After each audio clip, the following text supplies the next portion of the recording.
Lou Brown and Vincent Ball co-star in this remarkably intelligent satanic panic with a climax that comes hard and fast. Same, Severin.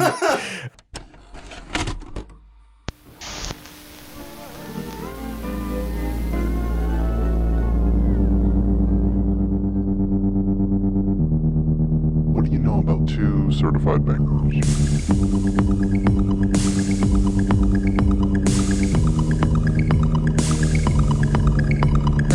PhantasmaCast.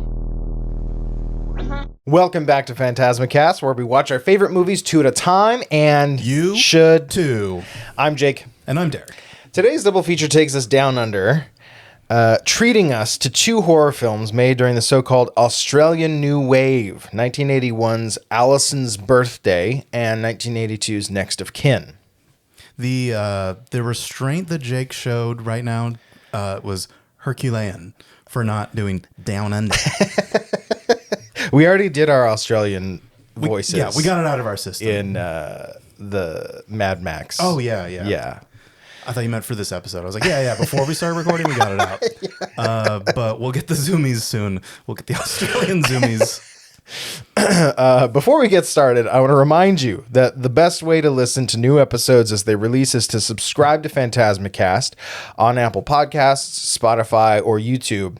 You can also catch us on Instagram or TikTok by looking up PhantasmaCast or at Two Certified Bangers. Now, on with the show. As always, I picked the movie that came out first. Yeah, somehow. It's Jake's sadistic proclivity to be like, I'm going to go first on accident all the time. So Severin put this out. This movie, I think, was not necessarily lost, but definitely this is the first home video release since VHS. Yeah, probably in search of a distributor, really. Yeah, just was utterly forgotten. Severin found it. How I found it was in their All the Haunts Be Ours folk horror box set. Also from Severin? Yes. Okay. Yeah, both of the movies that we watched in this episode are Severin releases. Yes. So from as exciting and audacious an opening as you're likely to find to one of the creepiest conclusions in all of horror, it remains among the most chilling and criminally underseen Ozploitation shockers. When a teenage seance warns orphan Alison not to return home for her 19th birthday, it will unlock an occult conspiracy of fear, violence, and demonic deliverance. Lou Brown and Vincent Ball co-star in this remarkably intelligent satanic panic with a climax that comes hard and fast. Same, Severin. Written by Ian Coughlin and produced by David Hannay and scanned in 2K from the 16mm CRI. Yeah, this movie, it does not look great. Yeah, it's got rough edges. Yeah, for sure. But it never looked great because it was a very low budget movie. So I love how the back of the box there introduced the Ozploitation term because I wanted to go over that a little bit before we get into the movie. Oh, good. Perfect. One of the things I really appreciate about Australian cinema is its pantheon of horror films. Actually, I think they have a really healthy horror film industry, but it was surprising for me to find out that before the 70s there weren't really a lot of Australian horror films made, and in fact in the 60s when in the United States we were just getting off the ground with the beginning of the slasher genre. In Italy we were getting the beginnings of Giallo. The Giallo, So maybe they were like, well, they're already doing it and they're coming here anyways. So why do we need to? Well, in the 60s, there really wasn't much of an Australian film industry to speak of. Very few films were made in the 50s and 60s. But then starting in the 70s, you get what's been kind of dubbed the Australian New Wave. It's a new wave of young auteur filmmakers, just like the U.S. saw and France saw. But with that came a lot of thrillers, right? A 1971 film, Wake in Fright, was identified by Gary Cousins as an important first step in the revival of the Australian film industry. And that kind of kicked off this Australian new wave. Cool. And it was a thriller, a psychological kind of horror movie. Before then, I think any kind of horror that you saw in Australian horror films, they were ghost stories, But from there, production, especially with an eye on international releasing, started to pick up. And in 1971, let me get it right, the Office of Film and Literature Classification, basically Australia's MPAA. Okay.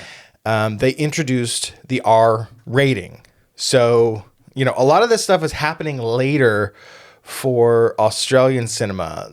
A lot of this kind of certification stuff happened in, like the 40s and 50s in the United States.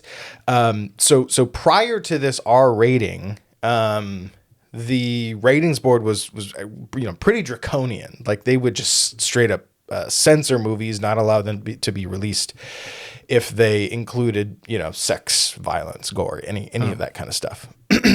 But in 71, where we would look at like the R rating as kind of like an oppressive thing, it was weirdly liberating because it now at least it got released. Yes, exactly. Yeah. So now you're seeing a lot more. The R stands for release. Sorry. Now you're seeing a lot more horror movies, right? They feature a lot of violence, sex, drugs, rock and roll. The good stuff. Dubbed Ozploitation. Okay. And this is the genre that gave us the Mad Max films. Forever grateful. Can you think like it's so interesting that the United States, Italy, Japan, they got a head start in creating like high octane action films, right? But then the Australians come along, and then George Miller's just like, well, how about this? And people are hooked, right? And a ton of low budget kind of sleazy films come out in this kind of Ozploitation craze. Yeah. So that goes through in the 70s and 80s, and the era eventually gives way to the slashers of the early 2000s, and then to the current era of low budget, internationally successful Australian films, right? So think about The Babadook, Cargo, Talk to Me, Bring Her Back. I found out that Late Night with the Devil. Oh, okay. Have you seen that? Not yet. You gotta. I know. Late Night with the Devil is an Australian co-production. Cool. The writer directors of that movie are Australian. Yeah. Plus their best export, James Wan. That's exactly where I was getting. Okay, cool. But Lee Winnell. So to be clear, I can list out like my favorite the Australian horror films that like really stick out to me. Razorback, which almost was the movie we were going to feature in this episode. Wolf Creek. Oh, okay. You remember when that came out? Yeah, our guy from Next of Kin. Yes, John Jarrett. Yes, that was kind of like the Australian Texas Chainsaw Massacre, essentially. Cool. A movie called The Loved Ones. Have you ever seen that? No. Oh, it's so good. Basically, it's like a prom night horror movie. Where this girl, she gets her dad to kidnap the like hot guy that she has a crush on, and they hold like a prom at home. And when he doesn't like return like her affections, she just starts like torturing him. It's awesome. You should watch it. Okay.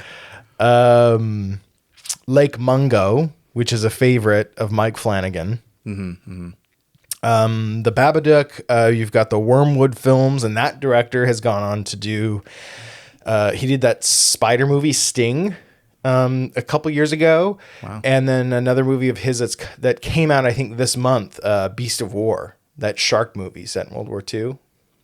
Damn, you're way on the pulse more than I am. So on I'm the over here pulse like, of Australia. okay, so the Babadook, she also did The Nightingale. The Nightingale's really good. It is good. It's intense though for those who haven't seen it. It's like a different kind of horror, you know? I think it goes back to, and we'll get into that a little later, but like The Nightingale, while like there are villains in the movie, the setting is almost like a villain too, you know? Yeah. But and then, you know, the latest kind of wave, we have Talk to Me, Bring Her Back. Did you watch Bring Her Back? Yeah. Oh, yeah, so good. I thought it was excellent too. I like Talk to Me just a hair more, but Yeah. the like level of craft on display for Bring Her Back. Whew. Okay, cool. Brittany basically was like, turn this off. When on the scene when he's like chomping on the knife. Oh, yeah. She was like, she was done with it. She couldn't. I was like, I want to see what Paddington's mom is up to. All right. But yeah, so the Philippou brothers, I hope I'm pronouncing that correctly. I think we're in the ballpark, and Philippou? sorry if we're off. I've never heard love your that work. them spoken.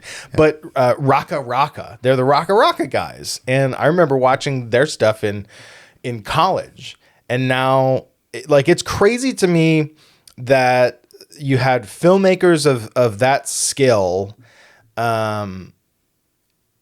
relegated to not just making, because they made some pretty interesting things on YouTube, but they were YouTube filmmakers for the longest time, for like 10 years, over 10 years. Yeah. And their first movie came out in when 2022, their first feature was when Talk to Me came out. Sounds right. Yeah. So that just kind of speaks to how kind of hard it is to get financing, I think, in Australia, especially if you want to keep it only an Australian film. A lot of Australian films are co-produced, you know, with the United States, for example. Yeah. Or like in their case, they're young too. Yeah. And from YouTube, it's like, okay, we'll just stay on YouTube. Is probably like the old way of thinking. But well, also when it comes to funding films, you know, Australia isn't Europe, but I think it's more European of an ex-colony than the United States is, in that the government actually funds film production. You can get grants. I think it's the Australian Film Corporation. yeah. So, you know, you get the good with the bad. You get being a colony in one end, and then government funded arts. Yeah. But they do kind of shy away from horror, shy away from funding horror projects. Yeah. It's always going to be the black sheep of movies. But yes, but ironically enough, it is the genre that never gets stale. People are always down for a horror movie. Yeah. And Very it has often it's going to make a good buck. Yeah, and it has a built-in audience, right? Because horror fans, whether they're going to watch a bad horror movie or not, I mean, I don't know if you could really, truly, in your heart of hearts, consider Alison's Birthday a good movie. Critics at the time wouldn't. Yeah, no. But I like it. I appreciate it. And there is a certain level of forgiveness that I will afford a horror movie that I maybe wouldn't afford like another genre, like a drama, you know? Yeah. Or yeah, like prestige dramas, or like those movies that could just get labeled as like Oscar bait, which I kind of feel bad for movies like that, because there is still like a high level of craft and care that goes into them. But because like the producers or like the financing wing really wants the awards acclaim and the attention that goes with it, Yeah. it eventually does move the needle from like art and ambition into like a product, a commercial for the studios, really, or that. You hit the nail on the head. Commercial. Like Oscar bait, the term is not a like a movie genre. Yeah. It's marketing. That's all it is. Yeah. It is the way a movie is marketed. Yeah. Which, I'm susceptible to that. If I see how a movie is being sold to me matters to me a lot. Yeah. And if I can sniff out that Oscar bait, I'll be just to be a shit. I'll be like, no, I ain't doing it. Yeah. And then eventually you'll see it like 2 years later and be like, oh, that's actually Pretty good. It was pretty good. Sorry.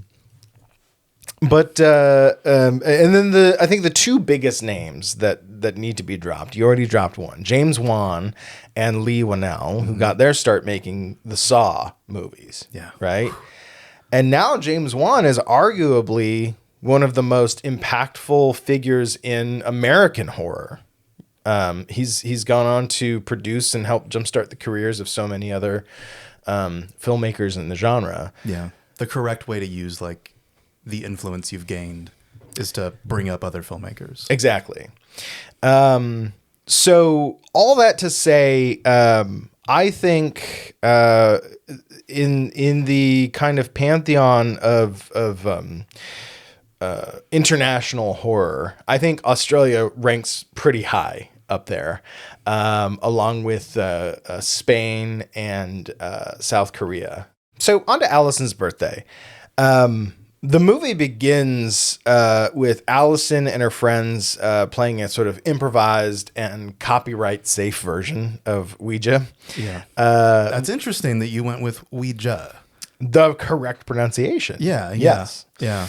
Because my dirty American upbringing is Ouija. I don't know. Like it's spelled with an A. I don't know how we got there. I don't know how we got to it's like a game of telephone, cultural telephone. There's just like, it's Ouija, I think I wrote a joke down about this. It'd be like, Ouija, origin of Ouija is what I wanted to call this original scene, this opening scene to Alison's birthday, which is fantastic. I liked it a lot. Yeah. In a movie where I don't take this as a bad thing, but in a movie where not a lot happens, it's this opening scene is what is referenced quite a bit in terms of something. An example of what this movie does well is this cold open with the Ouija board. So Alison and her friends, they're playing Ouija, and the ghost of Alison's father like possesses one of her friends. Yeah. In a very like almost evocative of The Exorcist way, where it does the close up of the friend's mouth and she's just like, Alison. Yeah. I definitely thought The Conjuring 2, if we're talking James Wan and stuff too, of like the scene specifically in The Conjuring 2 where the little girl's like has the glass of water in her mouth and they want oh my God, it almost looks like the same little girl too. Yeah, a little bit. Like if she was like 5-10 years older maybe. Yeah. And yeah, they have like the Lorraine's like turn away from her while she's like, this is my house, so I would be terribly surprised if there wasn't a Conjuring connection, if there wasn't heavy inspiration from this opening. That's a good pull. That's a really good pull. Yeah.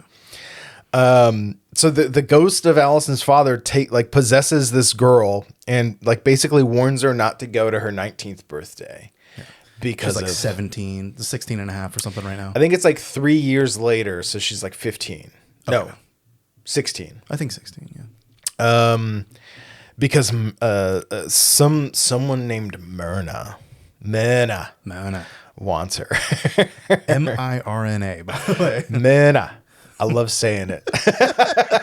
Shit, I did it. Yeah, we're already dipping our toes in the accents. It's going to happen. From there, the plot's pretty simple. Alison is, we flash forward 3 years later. She's college age, dating a boyfriend who's a disc jockey. Allison's called to visit her family for her 19th birthday. Yeah. She's just like 2 weeks out or something from it. And her aunt and uncle are like immediately fucking sus. Yeah. Well, like something going on with these two. Because they really want her to go to her 19th birthday, which we were warned not to go to, right? Yeah. And even she's like very normally cautious about it. She's like, it's not even like a special birthday. It's just my 19th. It's not even my 21st. Yeah, she's like, what's the big deal? I don't get it. Also, I was told to stay away. Yeah. Like, I love the lore drop from her to her boyfriend Pete. Yeah. Where he's like, what do you mean you were warned? And she's like, oh yeah, something happened when I was 16. Yeah. Someone died. He's Yeah. like, what? I think it's the first time he's heard of it. Yeah, and you pulled it. So tagging along is Allison's charming and loyal boyfriend Peter, who we love. We love Pete. We love Pete. We were. If you've never seen it, you want to go, okay, when's the shoe gonna drop for Pete? Yeah, it doesn't. When's he gonna be a piece of shit? Yeah, never is the answer. Sweet baby angel Pete.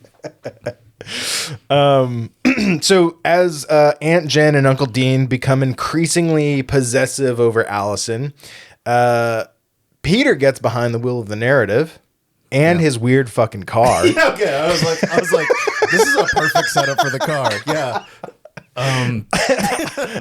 I should have done the research, but I have no clue what kind of car that is. You just have to see it. You just have to see it. There is no describing it. And so he tries to uncover this ancient conspiracy to swap Allison's soul with that of a pagan demon called Mena. One of my favorite things about this movie is that at a certain point, right around the time that Allison kind of falls into her aunt and uncle's clutches, is that the narrative shift from Allison's perspective to Pete's. He kind of takes over the movie at a certain point, and then it becomes his movie. Yeah, because she basically becomes like an invalid. There's probably a much better way to describe this, so apologies. But she gets kind of like Munchausen by proxy by her aunt. Like, oh, take this tonic, dear. Like, she's like kind of framed as an aunt who has like, oh, these wacky potions and like home brews and stuff. And it's just like, it's affecting her will to think critically about why they want her around all this time, and specifically for her 19th birthday. But Pete, good boyfriend that he is listening. Yes. and knows to pick up on the signs and is like, okay, well, I can be there at your birthday if you want me to. He's not like inviting himself. He's like, hey, I'm there. Just say the word and I'll be there. And he'll like butt heads with the uncle, and the uncle's like, well, Pete, you shouldn't have done that, Pete. It's a family only gathering. And he's like, well, Allie wants me there. You know? Yeah. And then at some point she says to Pete, she's like, I don't know what he's doing here. He's forcing his way into my life. And he's like, what is going on here? It's like, there's got to be something up. So then it does just get handed off to be Pete's movie, because she can't do anything. So it like needs to be Pete's movie. Yeah. And it does that so subtly. It's an incredible piece of filmmaking, because you buy it. You buy it immediately because you're so immediately endeared to Pete because of Lou Brown's performance. He's kind, he's caring, he's exceedingly charming. Yeah. He's got a good relationship with his dad. Yeah. Oh, the kid. Yeah. So when Allison brings up like how weirded out she is by her aunt and uncle, you know, he doesn't like brush it off. Like, he's like, he hears her out, you know, and he's like, hey man, like if you want to spend time with me instead, I'm here for it, you know? And then there's that like sweet scene where she's like, I know we haven't had time to talk about it, but I guess I sort of love you. I guess I sort of do too. I guess I'm sort of the same. Yeah. It's like, I want to meet your father, Pete, but I'd rather do it when I was dressed in vertical. I'm sorry. This is just so charming to hear through an Australian accent. If you had an American be like, I'd rather meet your dad when I was dressed in vertical. What? Not as effective. No, it sounds weird, but dressed in vertical. I don't know. There's like a wry sense of humor to everything. When she takes ill, he starts investigating that. He discovers that the doctor, Aunt Jenny, is making house calls. Yeah. Isn't even listed, right? Like he like immediately calls to double check on that, and he's like, bullshit. I could smell bullshit, and now I see bullshit. Confirmed. He tries to break her out of the house, and the only way that's sorted is because of hypnosis. Yeah. Like you said earlier, they hypnotized her to say that he's trying to kidnap her. Man goes to jail for trying to break her out of that. Yeah. And then by that point, the cult's like, we gotta keep an eye on this guy. Gotta keep an eye on this motherfucker. This Pete guy, he's too good of a boyfriend. Yeah, and he's got resources, dude. He goes to the hospital. He confirms that Alison is the baby that got kidnapped. He goes to We learn the significance of the number 19. Yes. And all. Yeah. He goes to his hot witch ex-girlfriend. Yeah. Who he's not weird with. Yes. They're friends. Perfectly innocent friends. And she tells him about the Myrna cult. Yeah. And at a certain point, you realize, oh my God, it's Pete's movie now. Hell yes. Let's go. I'm on Team Pete. Ladies, if you don't have a Pete, get yourself a Pete. Yeah. Alison's birthday featuring Pete is what the movie should be called. Alison, parentheses, Pete's girlfriend. Birthday. Pete's girlfriend's birthday. Yeah. You want this guy to win, you know, which is why it's so utterly disappointing when he doesn't. Spoiler alert. Yeah, sorry. But like he does have like great moments, like we just said. He's uncovering the truth left and right. It doesn't seem easy. He's just got a nose for it. Yes. You know? And then it really doesn't seem easy when he seemingly is gonna meet his end in like a graveyard. He's like surrounded by like these like suited like 20 dudes. Goons. Yeah. I wonder what their buy-in to the whole Myrna cult is. Like what do they get out of it? I wonder what the fringe benefits of the cult are. That's really. I have a theory. I think that there's no text in this whatsoever, except for a dream / flashback that Alison has. Yeah. She dreams of the last time Myrna, maybe not even the last time. She dreams of a time Myrna was transferred into Isabel Thorne. Yeah. Who is that old woman? Yeah, who wakes her up. That was a really good scare, by the way. She's like 104 years old, right? But she was maybe in her... She was 19. Not maybe. She was. She was 19 when she got put into that body. But in that flashback, Aunt Jenny and Uncle Dean are the age they are now. So I'm wondering if the cult gives Myrna a body to inhabit every 80 years or so. Yeah. Okay. If she then makes her followers eternally youthful, something like that. That is a way to read that. I read that as like kind of a less than effective way of showing that the people who were attending that cult are these people now by just cutting back and forth to them. That's how I read it. So it could be that. It could be like extremely like eternal youth, or like a kind of a less than extreme eternal youth. It's just like very, very slow aging, where like they're in their 60s maybe, but she's 100. So that's still quite a gap. Yeah. But rather than like it slows down their aging. Yeah. Or it could have just been a dream logic, like she just inserted her aunt and uncle into this, and that's her kind of representation of her like suspicion, of her aunt and uncle. Right. Like you said, it's not text. It's not text. It's up to interpretation. Yeah. I like my interpretation though, because it's like, No. what? Yeah. What are they getting out of it? Yeah. To your point. So Pete's surrounded by these goons. Yeah. And one has a pitchfork, and he's about to do him in. They're like, all right, Pete, we know. Yeah, you're a great boyfriend. We get it. But now you're going to make a better dead body. But yeah, they're about to get him. And he's like, wait a minute. Have you ever considered the fact that maybe you swapped the wrong baby out? And they're like, hear him out. Shit. Because the I was going to say the operation, the ritual is tomorrow. And we really want to know if we did it right. Yeah. So yeah, show your proof kind of thing. He's like, oh yeah, let me get it out of my pocket. And just gets the upper hand. And then does a nice, what's it called? It's like a pole vault over the fence with the pitchfork. A nice one? Yeah. He fucking beeps it halfway through, but still gets away. With flair. He fell with style. Yes. Yeah, but he gets away only to get got later on.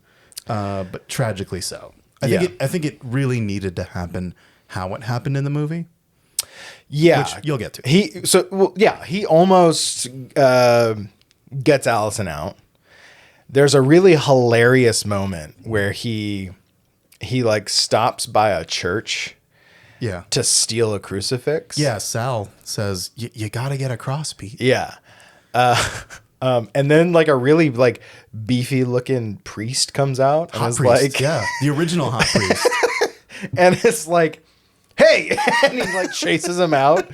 We were talking, we're like, they could have been buddies. Pete could have charmed his way into a crucifix. I think he was just pressed for time at that point. It's like leaves a note like, sorry. Here's a $5. I normally would have taken my time with this, but I've got a jet.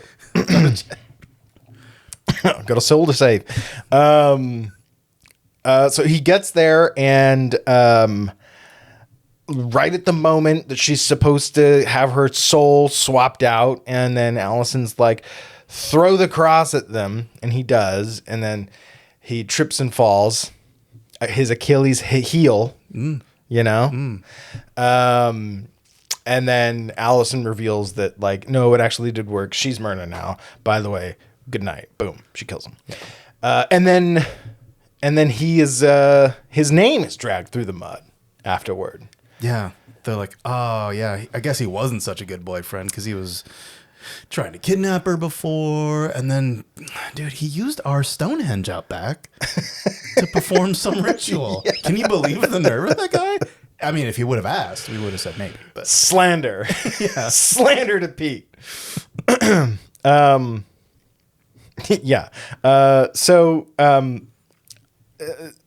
feel like I've said a lot of bad things about this movie. So just let me say what I like about this movie. Despite how much the film's budget shows, I watched an interview with the producer of the film. Ian Coughlin, the director, sadly died in his 50s from cancer.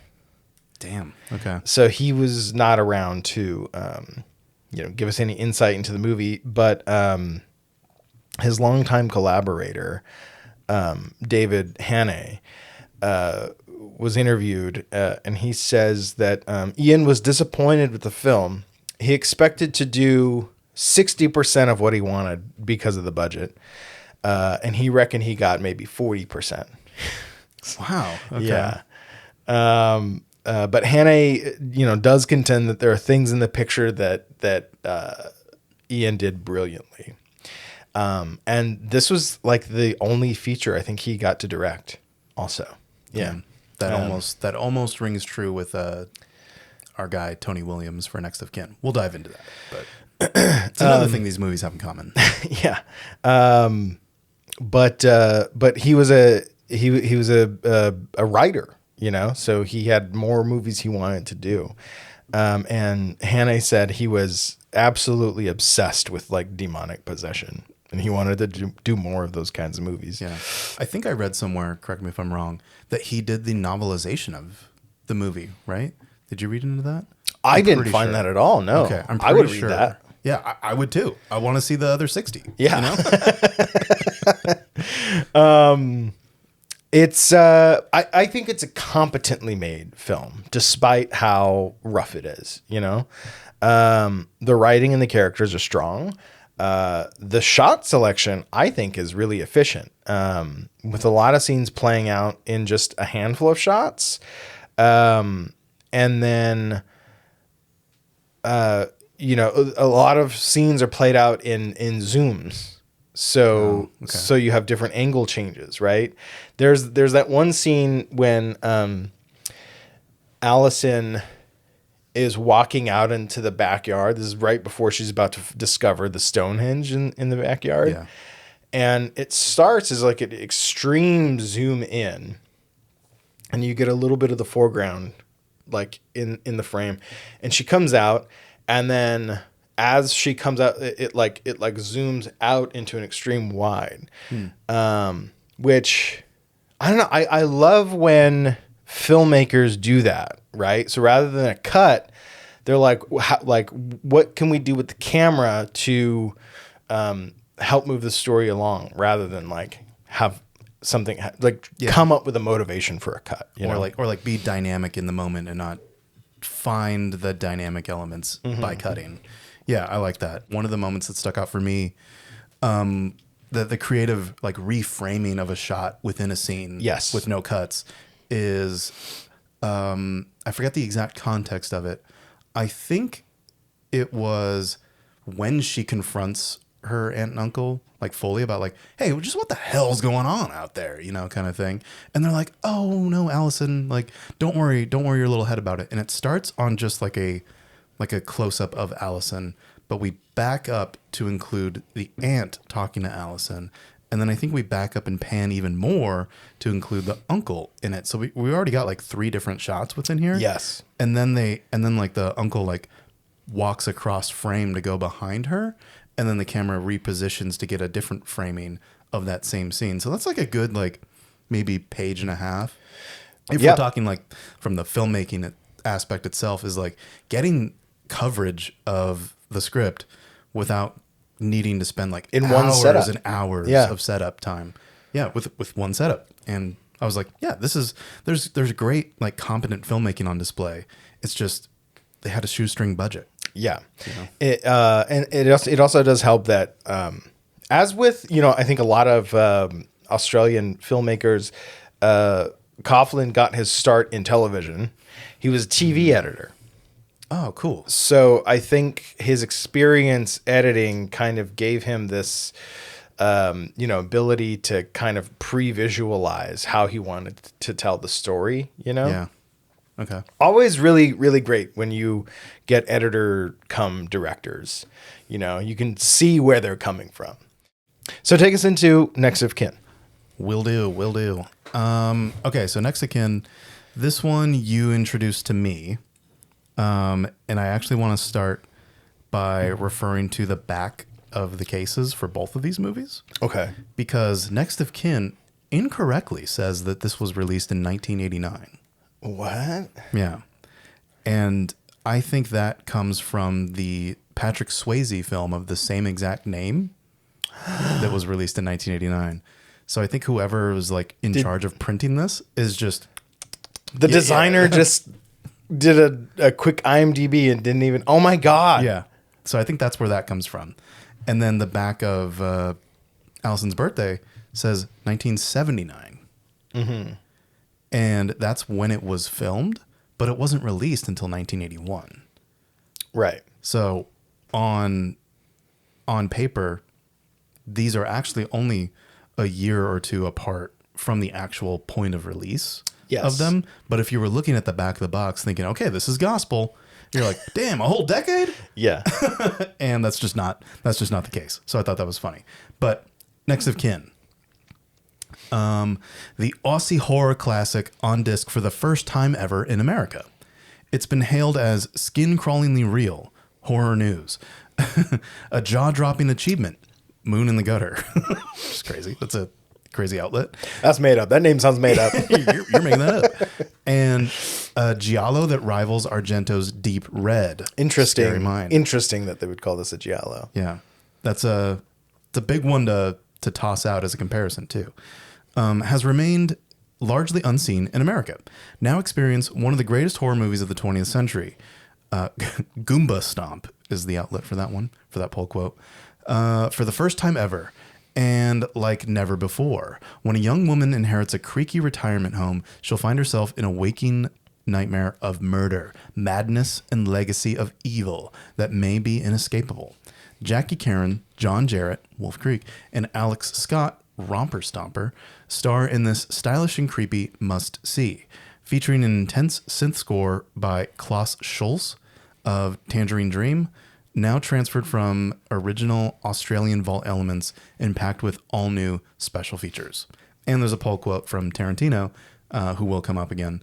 It's just a horror movie unlike any other. Because I think even Tony Williams credits Tarantino talking about this movie as like the reason it kind of got a cult following later on. Because when it originally came out, it just kind of went to a couple festivals, got acclaim there, and then just kind of fell off the map. And Tony Williams in the documentary, well, not a documentary, just like an excerpt from a documentary. I think it's from the same one that you were referencing, the not quite Hollywood, the Ozploitation one. Yeah. He was also interviewed for that. And in that interview, he kind of really laments how much care he had for it and how much craft went into it. And then it just kind of faded away because no one knew how to sell it. Really. Yeah. It's not that no one knew how to make it. Clearly, they made it. But it just went nowhere because it just sat in a vault, really. And another interesting thing I learned is that it was made through like government funded program, but they really were told, hey, you need to start making this to have it finished within like a specific tax year. Oh.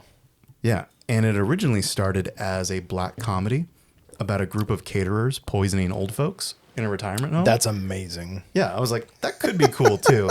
a lot more campy.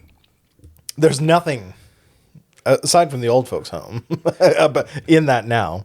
Yeah, he was like, this is interesting. He said when the script came across his desk, he's like, I'm interested in this, but I'm more interested in making a more psychological thriller out of it. So they tried workshopping the script, and I think he said they only got 1 or 2 drafts done before they were like, get out there and shoot it. Mm-hmm. So he probably has like the same feelings about it that Ian Coughlin had about Alison's birthday. Like, maybe 40-50% of it is there. And he would have liked to have had more time to like really fine tune that script. But I think what is there is great. Yeah. I'm like, you're really underselling it. I think it's great now. And I don't know, it could have been a smash hit masterpiece that people knew how to sell. Maybe. Is like the thinking there. I do get that it's kind of a hard movie to label because as I'm watching it, there's elements of it that like how it starts off, she's already here, you know, but it's kind of like a coming home movie. Yeah. So how it starts though is our main character Linda, her mother just passed away. But before that, she was running this estate, this old folks, this nursing home called Montclair. And I leave all my possessions and worldly items in chattel. I wish I knew the whole quote, or I would.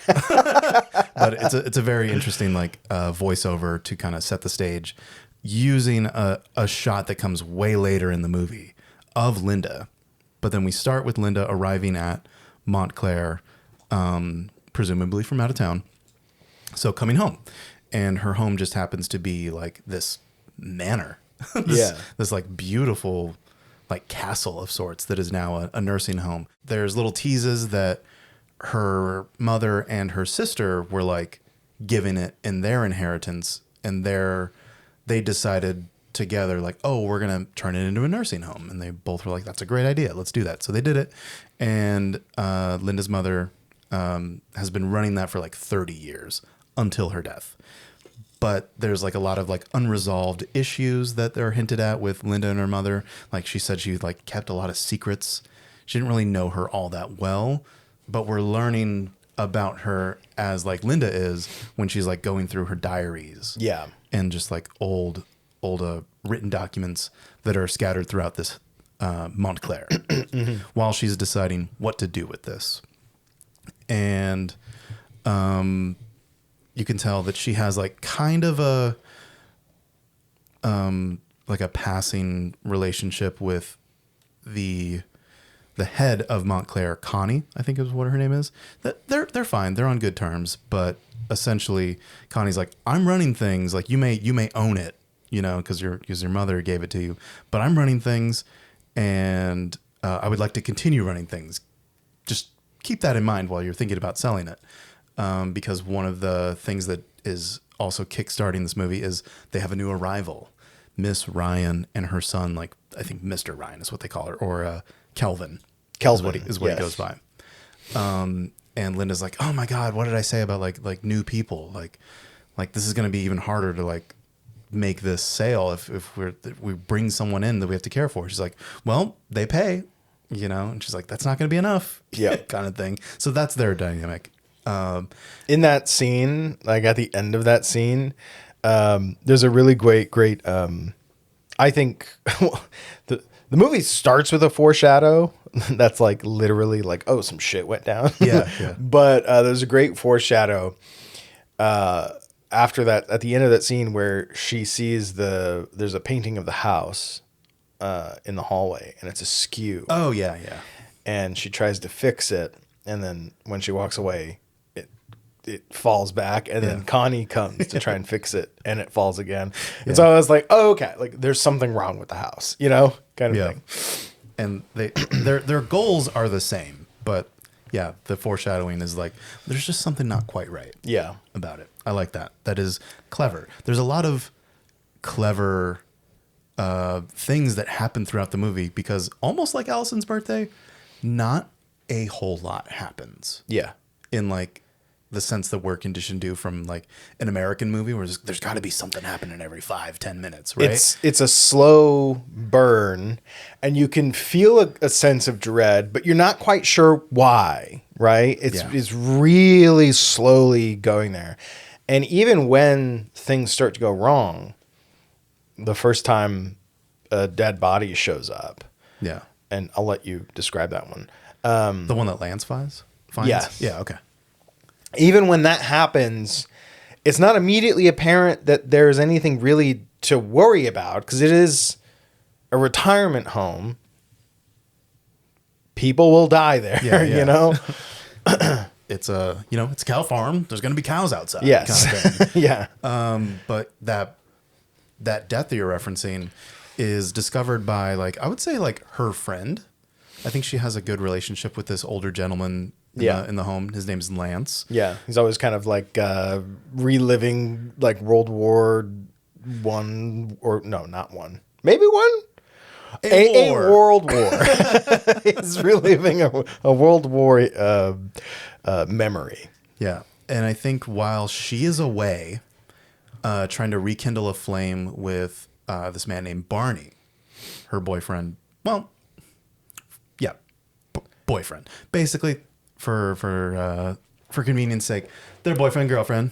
An old fling that is being rekindled. Yeah. Yes. While she's off doing that to kind of take her mind off of things, off of Montclair, Lance is preparing to like take a bath. And it's like the room's all steamed up, so he can't really see all that well. He's, elderly, so he can't see all that well either. And he goes to he disrobes and he goes to step into the tub, and he puts his foot in, and his foot is touching like a dead body, and like a bloated old man in the tub. And he's like, ah! And I love the cut. Yeah. Immediately such after a good that cut. is to a direct on shot of like eyes wide open, bloated face. And he's somehow like, resubmerging from the water. It looks like he's rising out of the water. Yeah. To like meet Lance, but as the camera pulls back, we realize it's the workers of Montclair like lifting him out of the tub. Yeah. And I'm like, Later. ooh. Yeah. I was like, oh, I had me thinking there for a second that Yeah. he was getting out to give Lance what for. So there's, again, very clever cut and use of camera work to like give the sense of dread and then kind of be like, nope, it's actually something else. You're not quite sure what to think of it still. It's like there's a reoccurring thing in this movie where you think you know what it is, but it's something else. You know, it kind of is like subverting your expectations constantly until the end. Let me back up a little bit, I think, to touch on another similarity with Alison's birthday. Barney's just a good guy. Oh yeah. He wants to be there. He's not like as good as Pete. If it was a Pete Barney competition, Pete every day. But Barney's still pretty good. Barney still wants. We love Barney. Wants what's best for Linda. He wants something out of out of the whole affair, you know. But when there's like a party, there's like a gathering, he's like, hey, he's like, I lost my license, gonna need a ride. Like, would you like to come to the party? You know, Linda, like get your mind off of things. She's like, yeah, sure. And then like up until like the last moment when someone else pulls up, I forget what her name, Carol. Yeah, Carol pulls up and she's like, who's that? He's like, oh yeah. So it's Carol. She's gonna be all right. And he's like, well, I don't really want to go now. So there's something between her and Carol. Yeah. And he does look like crestfallen that he's like, yeah, I should have been way more truthful about that. I was hiding that Carol was going to come because I knew it would upset her, but I wanted her to go so badly. Yeah. So that's like the extent of his like shittiness, is that kind of like white lie, but everything else, he's very upfront about like what he's doing and what he wants. He's like, hey, I was just calling I was just thinking about you. Yeah, I do love that in the background of this movie is this kind of budding, like, what are we doing? What are we kind of relationship that's very real. Like, this movie is very real. Like, I love how, I was going to say Alison. I love how Linda is sort of starting to get to know and understand her mother in a way she never did by reading her diaries, which is something people experience when their parents pass, right? You kind of discover who they really are when you start going through their stuff. And then it's a coming home movie. Like I said earlier, she's kind of like reinserting herself back into this place that was once home, but she no longer feels like she fits in. Yeah. And I think at one point she's like, everyone's being kind of weird to me, you know? Yeah. And, especially this Dr. Barton guy. Yeah. Who shows up to examine the first body that we see. And she kind of just accepts his diagnosis. Like, why wouldn't you? He's the doctor, right? Yeah. You're gonna trust him. And then they have a special connection because he drops the information that he delivered her. Mm-hmm. He does do like a creepy little like tangling of her hair when he says this. He's like, I brought you into this world after all. I'm like, okay, didn't need to do that. But I think intentionally to kind of make you think, okay, something's up with this doctor. Yeah. You know? Yeah.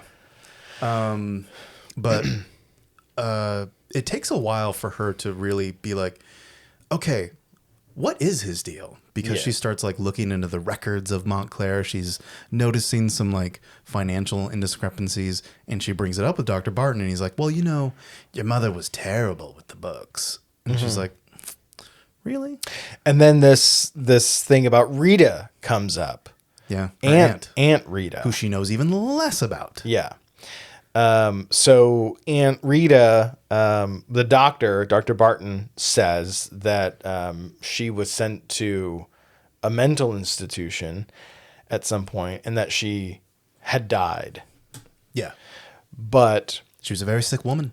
But in Linda's kind of investigation, she's starting to think maybe she didn't die. Yeah. And that Barton is lying to her. Yeah, because the big reveal, or what gets her down that path, is Lance suggests that no, Rita is not dead. Yeah. And I forget what happens to him, but he does. I think he suffers a stroke. Yeah. When he steps on the body. Oh, okay. It's from that. Yeah. And he's pretty unresponsive for a few days. But when she is coming in to check on him every now and then because she's a good person. And Lance is her friend. And she's like, okay, someone keeps opening this goddamn window. And she keeps closing it. And she's like, Lance, are you opening the window? And he's like, no. And she's like, oh, okay, you are responsive. What do you know about Rita? While I have your ear, what do you know about Rita? And she's like, how did she die? And he's like, not dead. And we're like, oh, shit, what? Okay, yeah, something really is up with the doc. So she really goes hard into like investigating the medical records to find out, okay, what other discrepancies can I find? And she's like cross-referencing her mother's journal about some people that were dying in her time, like early on. Another spat of deaths similar to what's happening now. Yeah, I think in the 60s is when they were happening. And lo and behold, every single death certificate was signed off by Dr. Barton. And the causes of death are different than what's in her mom's diary. Yes. Yeah. Yeah. In her mom's diary, they all drowned. But the official causes of death are just made up bullshit. Yeah. So I think she definitely draws a line between, okay, my mother kept her secrets, but she wasn't a liar. You know, right. She was just secretive.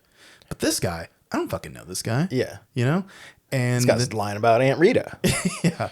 And then she goes to investigate the body of that first elderly gentleman, and she finds like scratch marks, and you can see like finger indents from like a choking of some sort, perhaps. But he said it was a heart attack. It was a heart attack. It was his heart. She's like, it was his heart. You said it was his heart. What are you hiding? And even Connie, who comes into the room. Okay, sorry. Dr. Barton and Connie like interrupt her while she's examining the body here. And he's like, what are you doing? And Connie's there and she goes, you better tell her. Yeah. Like, she's not stupid, you know, like quit lying, you know, we got to tell her. But Linda runs away before we can really have any resolution to that. At this point in the movie, too many creepy things have occurred. She's already on edge. She has her suspicions, and now she has like physical proof in front of her that Dr. Barton's not being honest with her. And so she just kind of snaps. Yeah. And I love this sequence because she runs out and she tries to get to her car, but there's chains on the garage. And, that's what that was. Okay. And so she just decides to run across the country, you know? Yeah, to get Barney. And she goes to Barney, and there's that great. So he's at that like volunteer fireman's hall. Every single one of them has a beer in there. Barney's asleep. I love that. And she's trying to get his attention, and then he goes, and then she's trying to walk out this door, but it's locked, and she's so distraught she can't process how to open the door, and so she's freaking out at the door. And then when they get out, every other audio is kind of brought down, and you can only hear her you know, and you can hear very faintly Barney trying to get her to calm down, and then he grabs her even, you know, and then things start to equal out. I thought that was a fucking brilliant piece of filmmaking. Yeah. I think during that moment too, the way it was lit was so specific that John Jarrett, who was also interviewed, by the way, for the Not Quite Hollywood documentary, he said he had to like direct her like physically to make sure like she was lit. She was catching the light during that thing. Would you disagree if I said the movie feels gothic? No. In its it totally lighting, does. You know? Yeah. Tony Williams, the director, said they were heavily inspired by like those kinds of horrors, and like they definitely wanted a more European flavor to it. He mentions, weirdly enough, Last Tango in Paris a lot. Oh, okay. And they used a lot of Steadicam in this movie. I noticed that as one of my first notes. I was like, didn't they use Steadicam in They this sure movie? did. He's like, we used a lot of Steadicam in ways that like you wouldn't think we would, but the Steadicam operator, I did write the name down here, Toby Phillips. He learned directly from Gareth Brown, the inventor of Steadicam. The Shining. Yeah. Yeah. So that's probably where Tarantino's like, this feels like The Shining. Yeah. And there's a very specific reason why. He learned from Toby Phillips learned from Gareth Brown, then came on board of this film and was like, okay, I can do the Steadicam for this. And Tony Williams is like, I don't know. I've heard it's like really like, it takes a long time to set up and everything. But he said, I'll tell you what. Toby Phillips was like, I'll tell you what. I can be on the ready. I'll have it set up every day. Oh, wow. Should you need it. And it's going to be much quicker than getting out the dolly tracks for traditional dolly shots. So he was there. He was his guy every time. So if there was a need for it, they used it. And the movie itself was storyboarded heavily to come in on budget and come in on time because they were, like I mentioned earlier, under the clock by these financiers. The tax clock. Just get out there and film something and have it done by this time. So they storyboarded extensively. And Tony Williams says he had a deal with the first AD to have like a shorthand for when it came to making those tough calls on set about like what they could lose or what they really needed to get. And he says if a specific shot was something he felt strongly enough about, the first AD would say, is this negotiable or non-negotiable? And if it was deemed non-negotiable, Williams would find the script, flip through it and rip out a page and be like, this is negotiable and just like toss it. And he's like, cause I want this right now. So I thought that was a really interesting way to like really prove a point and have a good relationship with your first AD to be like, this is necessary. This bullshit right here, gone. There, I just saved you some time. Yeah. By the way, let me have my thing. And they're like, okay, cool. So that was their whole dynamic to Battle of compromise sometimes. Yeah. So in addition to the Steadicam, they did a lot of like elaborate rigs, like camera rigs for this movie.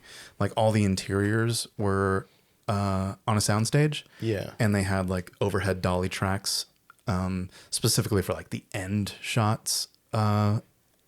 Once the reveal happens, which we'll definitely get to, so to get those like direct camera pointing down kind of perspectives, or like the one we talked about with the body coming out of the tub. That was definitely one of those rigs. They also had like good use of like cranes. There is one right after the very first shot of the movie that has the VO with her mother.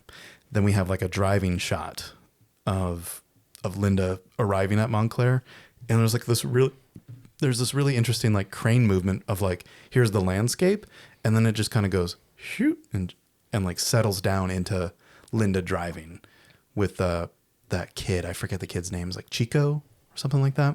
Before they arrive at the diner, actually, It was like, oh, cool, some nice crane work right away. And then this leads me into the crane work for the very last shot of the movie, which was used partially for the first shot of the movie. It's where Linda's leaving the diner after an event happens that we'll get to. She's leaving the diner, and Chico gets in the car, and then Nico? Yeah, Nico gets in the car, and then she circles around to the driver's side. But we start with a crane shot of the diner, and we lower down into like chest view, chest height, and we like slide into the back of the truck, or what they call a ute. Slide into the back of the ute, and while that's happening, Tony Williams said they rehearsed extensively to like move the camera from the crane onto this rig on the ute. And it had to be like hydraulically fitted because the camera was so heavy, the car would go and then sink every time they put it down. So they had to like slide it off of the crane and like bolt it to this rig on the ute. And then the car would drive away with the camera on this rig. And then the camera operator would pan for the final shot, where she looks back and the diner goes up in flames, it explodes. So that shot is actually a ruined shot.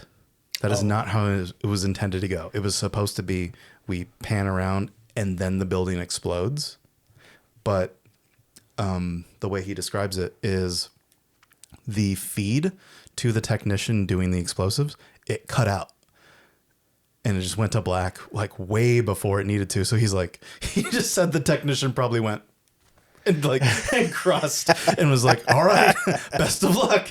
I think here. And he sets off the explosion. He sets it off a little early, but it works in the film because the first explosion happens and the camera is still on the back of the ute looking forward at the back of Linda's head. And she turns around after the first explosion to look at it. The camera starts to pan. And then we see on the side of the road, like a fire hazard level, like it's like the chance of fire, and it's already in the red. And like a second explosion happens and we see a reflection on that. And it's funny to see an explosion reflected off of a fire hazard sign.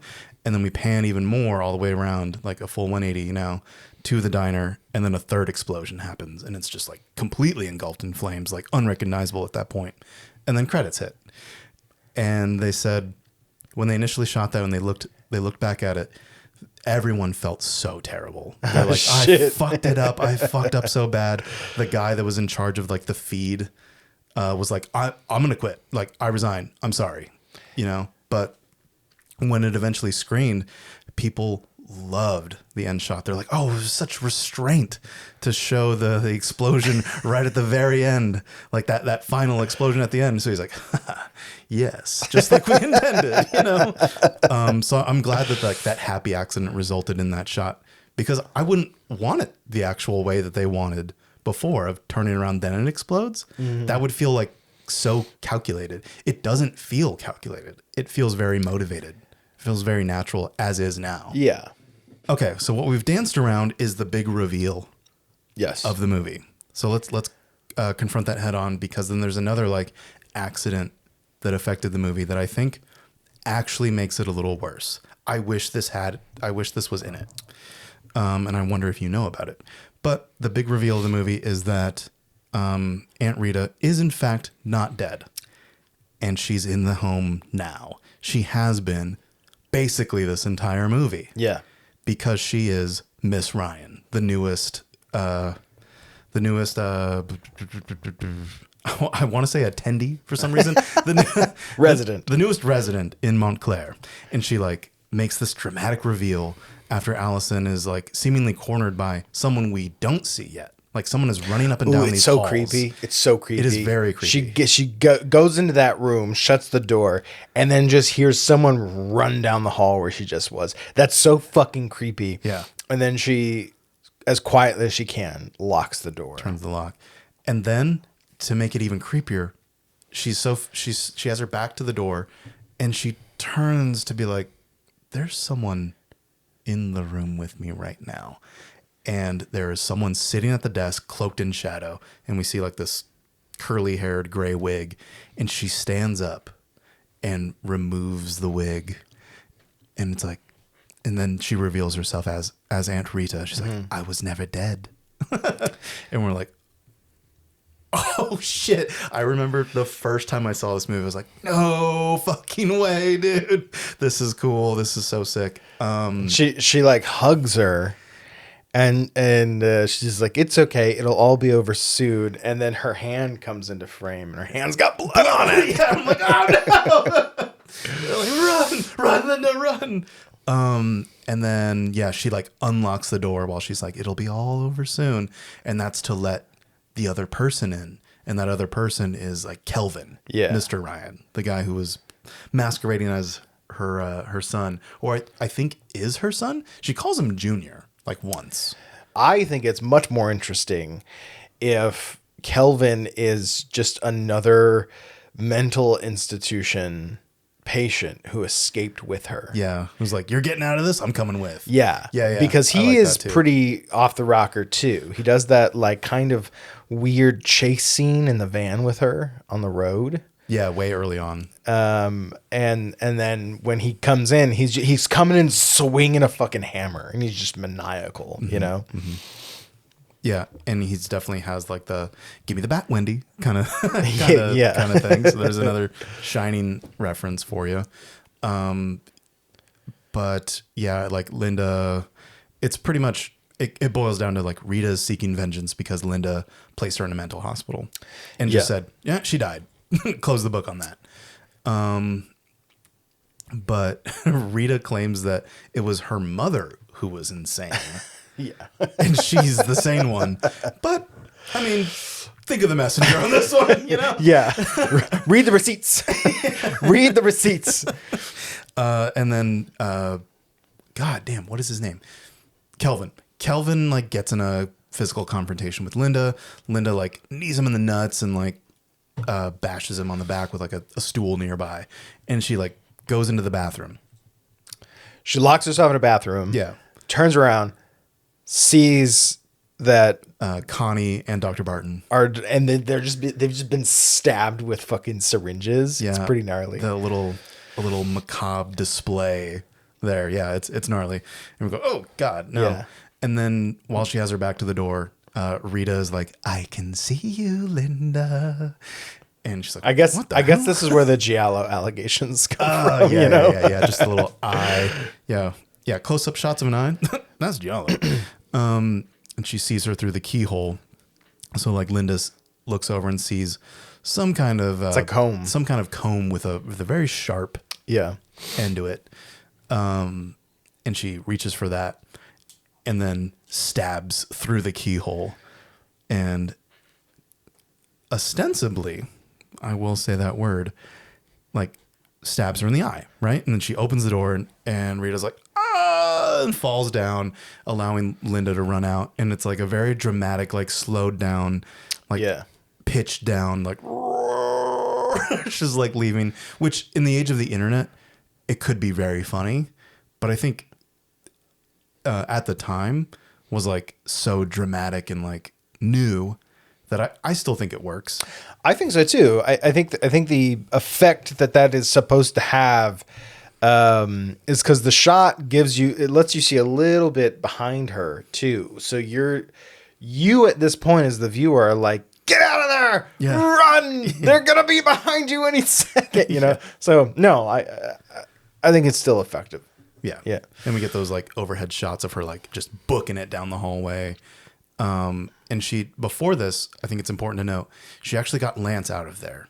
She was like, Lance, get the hell out of here. That was the other room she was running from, was making sure Lance got out the window and was like walking down the fire escape. Unfortunately, Barney doesn't make it. Yeah. That's really like someone's murdering was she found Carol outside, Throat slashed in the fountain because it's like starting to spit out blood. That was really cool too. But yeah, she shows up and unfortunately Barney got undeserved, and yeah, Lance gets away, or like that's the last we see of him in the movie is he's walking down that fire escape. Yeah, she gets in the car, she books it to the diner. Now I'm going to pause to say that I checked out the deleted scenes on the Blu-ray. There are none, but there was one that they filmed that there's like, I've never seen a deleted scenes section like this on a movie before. They had stills or like reels of footage of like, maybe not like the negative, but like some kind of copy of it. And they posted it up on the screen. And then between those images, there was like text slides that said, here's what's happening during that scene. Okay. And that scene is Linda's still in Montclair. She like goes into the kitchen and Lance is there. And she's like, oh, like Lance, I told you to like leave, you know, like he just like wandered back into Montclair because he doesn't know what to do. Yeah. So I'm like, okay, I always wondered what happened to Lance because she doesn't like get in the car with him. And when she's like trying to tell Lance to leave from the kitchen, Rita shows up. Okay. And she has her hand over her eye. She's like, oh, you thought. and she's perfectly fine. Oh shit. She was faking it. And I was like, oh my God. That's a crazy bitch. That's a crazy person. Yeah. And then she starts getting physical with Linda.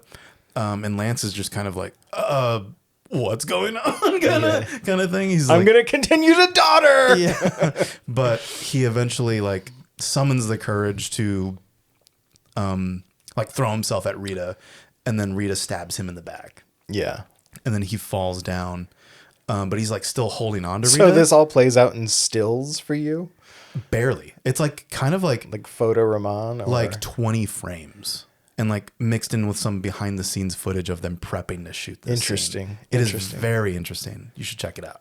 And so Lance like falls down, but brings Rita with him in his like dying gasp. So she's on the ground, and Linda takes the opportunity to take a boiling pot of jam and pours it onto Rita's face.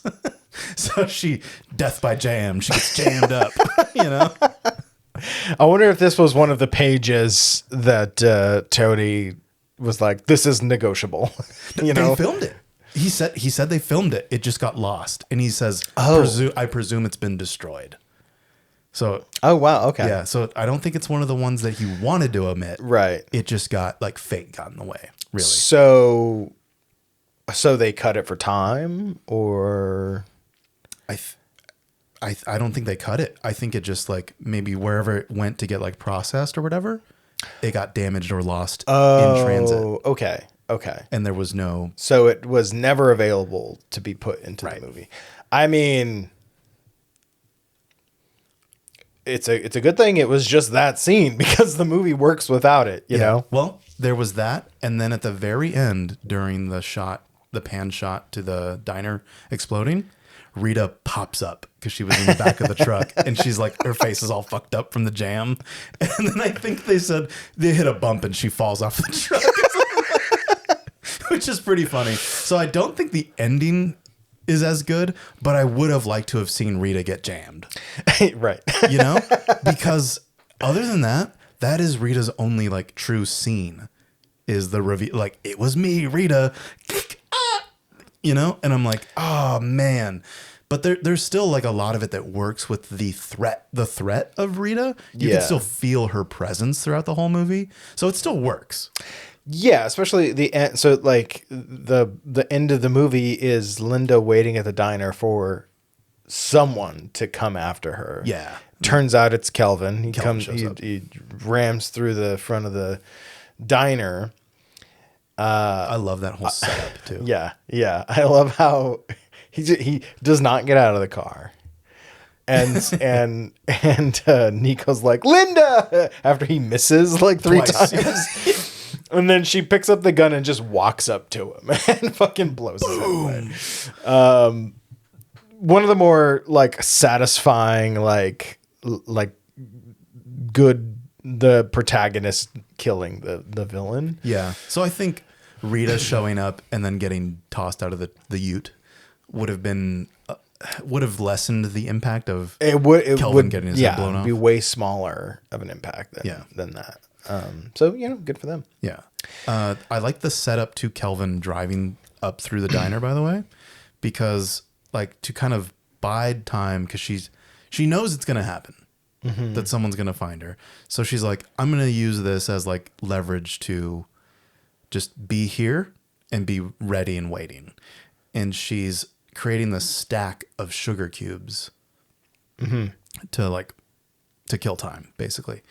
And Tony Williams said he got that idea like before they shot it. I don't think that was originally scripted to be that way. And he's like, oh, I was doing that at home. And he's like, oh, that would be visually really cool to throw into the movie. And when they went to shoot it, no one knew how to do it. Like the stunt crew was like, yeah, we can't get them to be up in a row like this. You're making that up. And he's like, watch. and he did it. And then they couldn't stack fucking cubes? They couldn't stack the cubes. They tried faking it, and he just said it looked really fake. So he's like, fuck it, I'll do it. And he made the stack himself. I think the way that they shot it and constructed that scene is really cool, because it is such a high tension scene.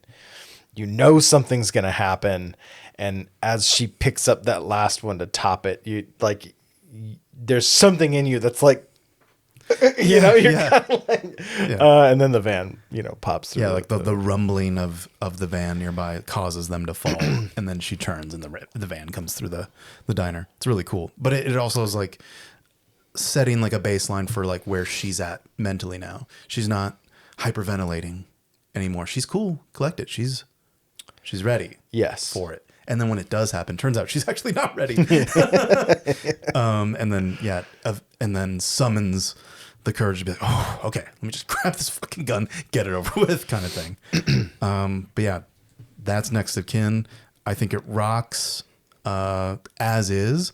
Would have liked to have seen that deleted scene that got lost to time, but it rules. And it was enlightening to hear the brief amount of like backstory that you're able to get from Tony Williams in his interview that's on this release of it was really insightful too, because he's like, man, I would have liked to have made a lot more, but it got buried.